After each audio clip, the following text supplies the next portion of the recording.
ang Assistant Secretary for Information and Communications Technology Service ng DepEd, Attorney Marcelino Mars Veloso III. Magandang umaga po, Attorney. Magandang umaga po, DJ Chacha. Marami pong salamat Dito sa po kami po. Yes po. Thank you, sir, sa pagpayag po sa panayam dito po sa ating programa. Sinabi nga po natin kanina na 62,000 laptops at smart TV po na nagkakahalaga ng 1.8 billion pesos ang nakatakdang ipamigay po ng inyong ahensya. Una po munang gusto po naming malaman, sir, anong klasing laptop po itong ipapamigay at magkano po ang presyo ng bawat laptop? So, iba-iba po ang mga specs na what do you call this? Baka iba yung specs nilagay sa mga rehiyon dahil binigay po namin dahil sa galing sa central office ay yung minimum specs. So, dapat hindi sila bumaba sa ganitong klaseng specs at hindi rin bumaba sa quantity ng mga papabili ng mga laptop. So, most of these are over i5 or AMD yung version niya. Dalawa naman kasi yung processor niyan eh. So, as long as they're over this type of spec, pwede sila bumili na yan. Same din in terms of memory, in terms of disk space, may mga minimum specs po na binigay po namin. Okay. So nagbigay po kayo ng budget sa bawat dito sa 16 regions or sa mga pampublikong eskwelahan at nagbigay din po kayo ng specific na or specifications ng laptop na dapat po nilang bilhin at bawal pong bumaba doon. Tama po ba yung pagkakaintindi ko, sir? Tama po ba? Tama ka po, ma'am. Dito po sa first 16 regions na bibigyan po ng budget para nga po sa pag-procure, pagbili nitong laptop na ito, paano po natin pinili yung mga lugar na unang tatanggap nito po mga laptop at smart TV na ito? Sige po, ma'am. So, unang-una, yung formula ng pagbigay ng laptop ay depende po sa kadami ng mga school districts sa bawat rehiyon at pangangailangan na sa mga pangangailangan na idineklara ng mga rehiyon na ito. So kung sabihin natin nakatanggap na sila dati sa DCP package, yung DepEd Computerization Program in the last 5 years, madi-disqualify na yung school. May wala ang place-to-place the equipment, hindi sila magiging qualified rin. So there are many factors by which a school becomes selected, and the number of laptops or smart TVs that are given are dependent on the number of districts found within the region. Yun po yung yung parang algorithm to determine ilan yung bibigay. Dali muna, please lang, makisingit lang ako. Sir, ano ang procurement nito? Anong sistema na inyong pinatupad? Saan muna hinugot yung pera na 1.8? At ang procurement nito per DepEd Regional Office, kanya-kanya sila? Okay po. So unang-una po, yung procurement na ito ay galing sa pondo ng 2025 GAA. The way we procured was early procurement activity. Ibig sabihin po nito na maski wala pang budget, hindi pa namin nakuha yung budget galing sa DepEd, umaandar na po yung procurement process. Everything short of award, nagawa na. So ginawa po namin to nung December. At nung natanggap na namin yung budget, ngayon nga, 2-point-something billion, hindi na po kami procure. Ginawa na po namin nung December at award na lang po. So itong ginawa ng mga region natin, mga 16 regions did their own procurement process based on the guidelines that we gave them from central office. So it follows na bawat region may kanya-kanyang supplier, bawat region may kanya-kanyang specs? Yes po. Yes po. Pero may minimum po kami na binigay sa kanila na hindi pwede sila bumaba sa specs na ito. What's the logic behind it? First of all, there was the attempt. This is the first time, I think, Manong said, that we've tried to decentralize procurement to see if we can speed up the process and to give more responsibility as well and accountability to the region, since this is where the devices are going to be sent anyway po. Attorney, sabi niyo po, ang logic nito is para mas mabilis yung procurement, matanggap agad ng mga teachers at mga estudyante natin at para mas may accountability dun sa mga bawat DepEd region sa pinagbigyan po natin ng budget. Pero hindi po ba natin nakikita na dahil marami-rami po yung regions sa binigyan natin ng budget, baka po mas hindi naman natin iniisip na dun agad papunta, baka mas malaki rin ang chance for corruption kung sakali man sa ganitong klase po ng procurement process?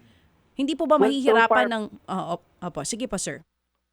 Well, so far po, ma'am, DJ Chacha, we've gone through the process nga. It took place just 2 months ago on December. And marami man po ang mga nag-comply na region. We have not seen any report or any anomalies so far. And it's actually very promising by the fact na wala pa ngang budget, nakaprocure na po sila at above specs yung mga binili na mga gadget. So we are hopeful because ngayon we are now in the execution part of the procurement process at yung mangyayari dito, magde-deliver na po yung mga suppliers sa mga intended locations. Now, we hope that to see that maybe May or June because marami kasi mga gadgets po eh. So mga suppliers naghahanap na sila ng sources to actually deliver these units po. Opo, anong hawak ang dokumento ng regional office para magpatawag ng bidding, Saro? Opo, so mag-aano po sila ng what we call this, since nanalo na yung bidder nila, sabihin natin isang region na ano sila ng Paano 300 paano million. ka, attorney, paano ka nakapagsimula ng bidding process na wala ka pang dokumento sa halaga na available for that region? So meaning po, may saro na ito. Wala pa po. So yung nangyari po na nag-allocate muna po ng budget kada region at ito yung gagamitin nila sort of award. So magpapabid sila Okay. based on this amount. Opo. At kung manalo na po sila, yung bidder, hindi pa ibibigay yung notice of award sa kanila. Hihintayin po muna natin na makuha muna na yung budget galing sa DBM. Opo. At magsabi ng DBM, pwede ka na mag-award, doon na po sinasabi namin sa mga region na isubmit niya yun na po yung mga saro niyo po. Okay. So saro and then eventually notice of cash allocation para po sa delivery na po Yes, po. nitong. Okay, sige. Ang gagandahan kasi dito, no, please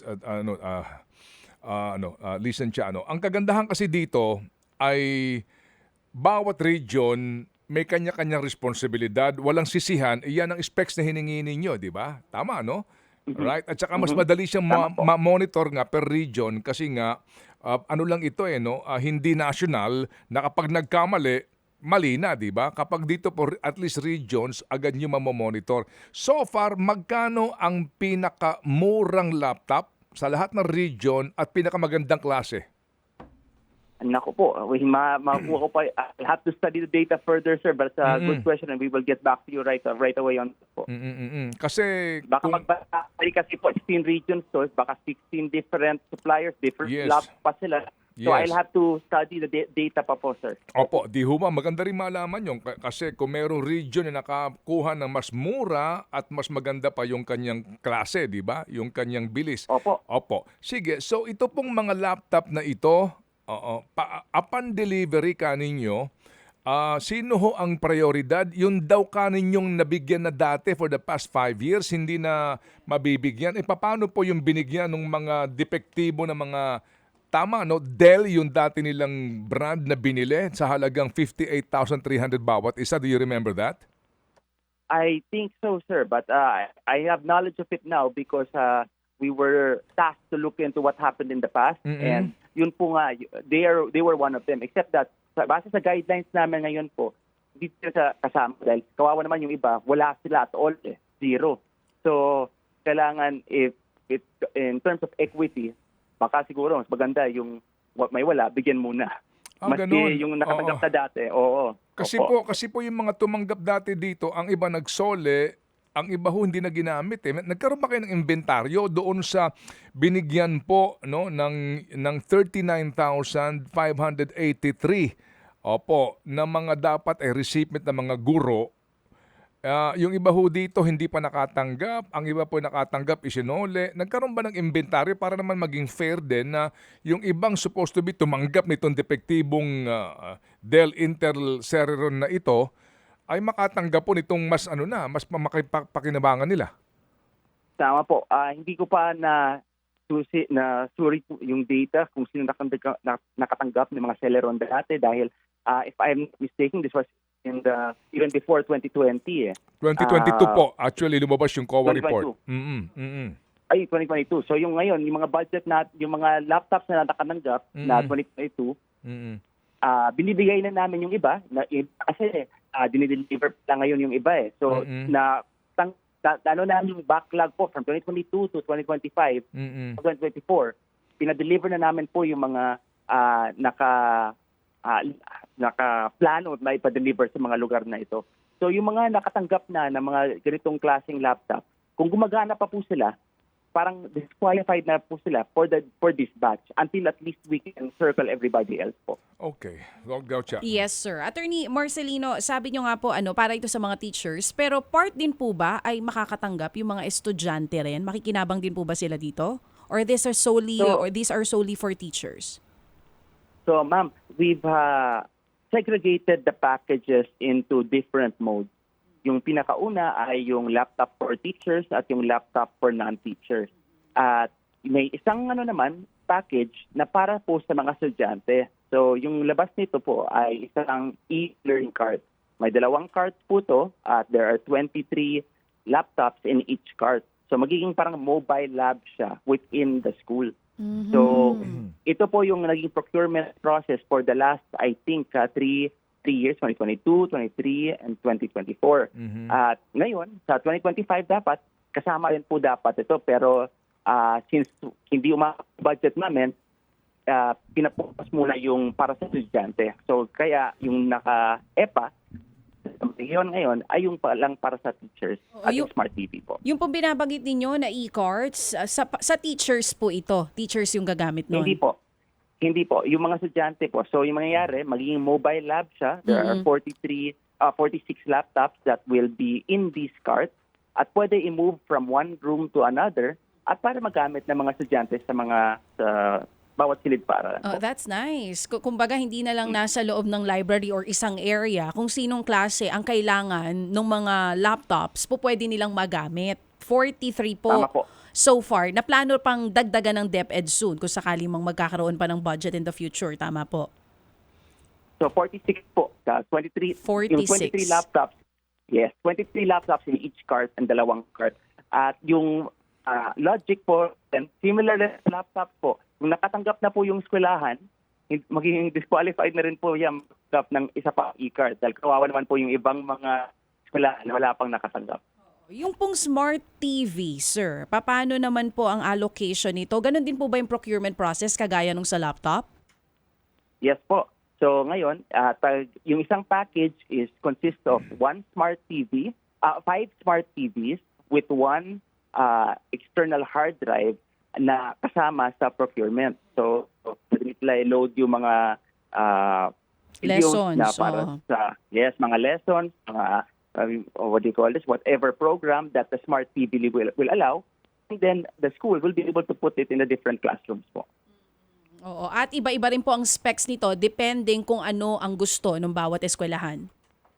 Hindi po. Nagbigay rin po kami ng minimum na specs na hindi bumaba sa ito. So pwede nila taas lang yung pero hindi nila pwede bumaba sa spec na to. Oo. Kung ang laptop natin naka i5, ito po mga Smart TV, anong specs po ang binigay ng DepEd? Okay po. So dimensions, the size of it, the operating system has to be modern. It is the latest version. At the very least, makaka-play yan ng YouTube. Yung may mga app store kasi yung mga iba't ibang Smart TV, dapat yung YouTube ma-play niya. So at the very least, may guarantee tayo na there is an app system. So again, I'll have to look into details as to yung specs ng Smart TV, pero nagbigay po kami ng minimum kada isa. So aside from the dimensions, there's also the remote control, the prop. Anong size nito, sir? Anong kanya standard size? 51.50 inch po. Pero Yung medyo nagcha-choppy po. Hello sir, sandali lang po. Nagcha-choppy po ang ating signal. Ayusin lang po natin. Ha? Opo, sandali lang po. Sir, kasi sayang po itong ating ugnayan. Ito ay napakagandang balita nga para po sa ating pong public schools. No? Itong roll out na ito ng pagbibigay po ng gamit para sa mga estudyante sa mga lalawigan. Bagamat ito po ay napakaliit pa lamang na budget. And if you also remember, binawasan po nitong BICAM ng 10 billion ang DepEd budget para po basically dito po 'yon, no? Sa pagbibigay po ng teknolohiya, technological support sa mga paaralan sa region. Balikan po natin si Attorney Marcelino Veloso. Attorney, ano ang mga size nito? Sir, please, ang inyong smart TV. So 51.5 inch yung active display niya. At what you call this, 52 inch yata. May standard size Okay. naman yung 51 or 52 inches. So ganun kalaki po yung mga smart TV na nag-procure sa EPA na ito. Okay, and then dito po, kanya-kanya rin silang specs kung anong brand ang bibilhin po nila doon sa mga bidders bawat Opo. region. Okay? Opo, So sige. ano rin po, may minimum rin po yung binigay ng central office sa mga region. At sila po ba yung mag-adapt or i-increase Opo. nila. Opo, opo. Paano po ang internet connection nito sa mga eskwelahan? Ayun po. So, some schools have internet connectivity dahil connected sila sa may linya galing sa fixed line services like PLDT, Converge. So, yung iba po, wala silang connectivity at all. So, I think the best bet would be low Earth orbit satellite. Yung isang, halimbawa dito, yung Starlink po. At marami na rin po ng mga eskwelahan na kumukuha ng nag-a-avail ng ganitong klaseng feature dahil sayang naman yung mga gadgets na matanggap nila kung wala silang connectivity. Pero may plano rin po kami magbigay. We started deploying already in this administration po to see the reception or how it would work, etc. And we plan on increasing that this year because nagbigay ng Kongreso sa atin ng 1.5 billion para sa connectivity project naman ng paaralan. Yung pong 10 billion, 'di ba, if you recall, tinanggal ng BICAM doon po sa budget nga ng DepEd. Ano na pong balita doon after meeting po ni Secretary Angara kay Presidente? So, very supportive po si Presidente sa pag-restore ng budget at yung DBM po at yung DOF, si Secretary Mina, si Secretary Ralph Recto, they're all working together po to see how we can restore that budget that was cut. Pero right now, we're working with what we have and we are confident po na at least maybe by Q2 or Q3 of this year, baka po ma-supplement naman po yung ating tanggap na budget so far. Sige, so kung dito po sa procurement na ito, 1.8 billion, ano po ang next tranche nito? Kasi definitely po kulang na kulang pa ito eh. Opo. So ngayon, we're working with, siguro po pagdating namin sa Kongreso, pag-defend ng budget, sabihin na namin wala na pong kaming budget para sa 2025. At yung mangyayari dito, yung ginagastos lang namin, yung 1.5 billion para sa connectivity lang po. So yan lang po yung ayusin namin na ngayon na procurement dahil yun lang yung nakalagay sa butas.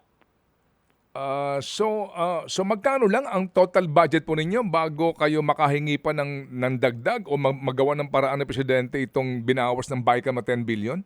Hanggang 1.8 billion ngayon, magkano pang available ninyo pati sa internet connectivity?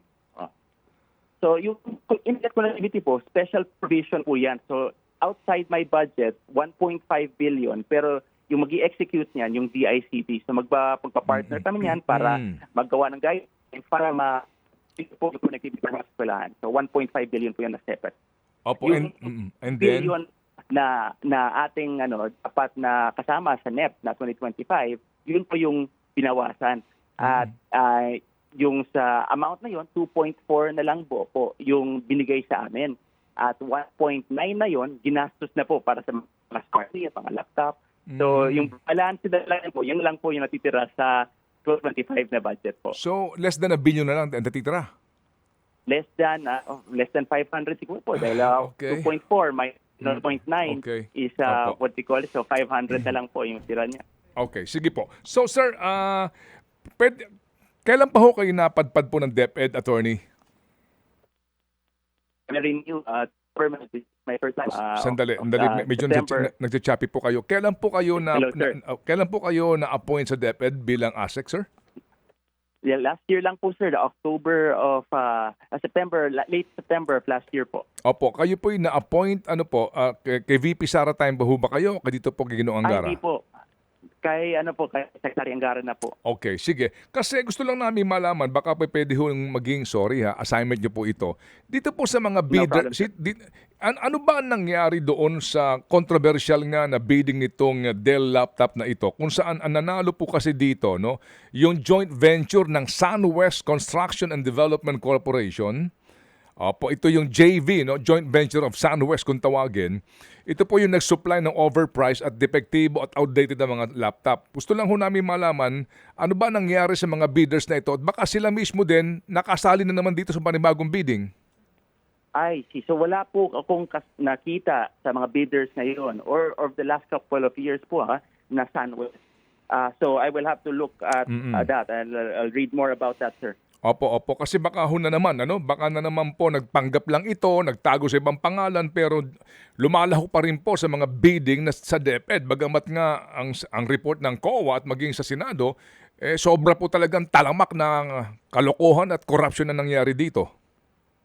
Opo. So I will be legal on that po. Pero right now, wala pong kasamang SunWest ngayon sa list ng mga bidder.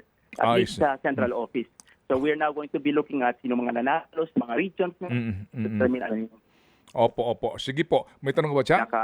so- May pahabol lang po tanong si Chacha. Yes po. Attorney, dito po sa pagbibigay po ng 62,000 laptops and smart TVs, kasama po dyan pag may laptop or may gadget ka, merong maintenance yan eh. May inilaan din po ba tayong Yes po. budget for maintenance itong mga laptops at smart TV para lang masiguro natin yung long-term usage nito sa mga eskwelahan na pagbibigyan?